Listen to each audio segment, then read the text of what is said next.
Carlos Nelson with the Kansas City Business Association, and we have a special guest here today. Who do we have here? My name is Dr. Siobhan May Washington. Hey, Dr. Washington, could you tell our audience a little bit about yourself, who you are, where you're at now in your life, where you've been, and where you're going? Oh, wow, that's a loaded question. Well, I am an educator, so I have been working in education for 30 years. My first job was as an English teacher at Anderson Alternative School in Kansas City. It was on 27th and Gillum, across from the Juvenile Justice Center.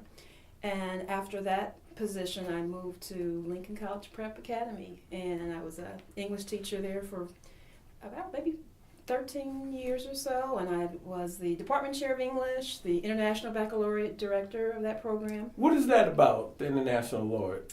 The International Baccalaureate is a world-class curriculum, so it's global studies where the curriculum, you're connected with educators across the globe, and students have the wonderful opportunity to learn just real in-depth learning of all of the various disciplines. And where are you at now? So currently I'm at Pembroke Hill. So in 2003, I left Lincoln College Prep and became an English teacher there.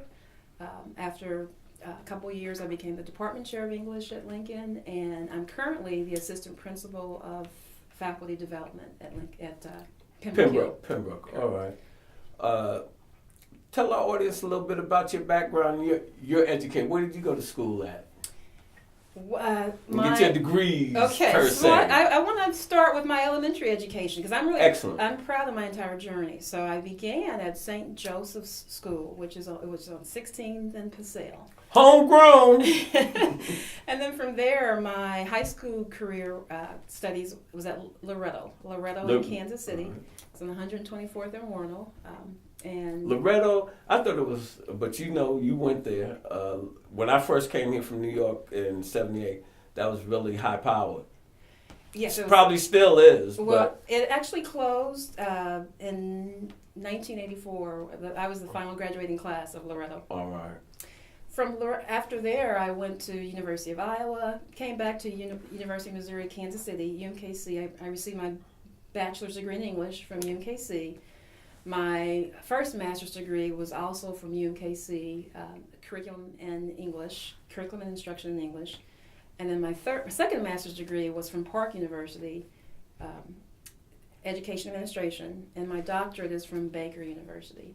All right. So you're getting ready to take over the helm at St. Teresa's. What's your vision on that? I couldn't be more excited about my new position, which will begin in July at St. Teresa's Academy. It's a world-class school. It's single-sex education, and I'm really getting so invigorated by all of the studies of how single-sex education for girls really empowers them to be more vocal, to be leaders.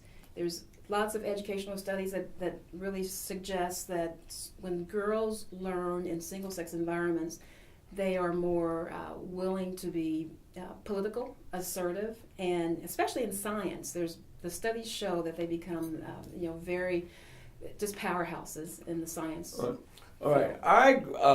With our association with St. Teresa's, came through Michelle Wimes, Esquire, and she is diversity. Deals in the business of diversity at Ogletree, Lincoln, and whatever. But how do you feel you coming to St. Teresa's lends to the diversity? And do you have plans to try to get more diversity over there at St. Teresa's? Yes. So I would be remiss of me not to say that Michelle Wimes and I, we go way back. Tell our audience a little bit about that. Right. So she also attended St. Joseph Elementary School. Mm-hmm. We were classmates. We graduated together. We had from 6th grade through 8th grade. Michelle was my classmate. She is also on the board of St. Teresa's Academy and a parent of three daughters. Right. And we've kept in touch, and she was aware of my educational background, my work at Pembroke Hill, and she encouraged me to apply.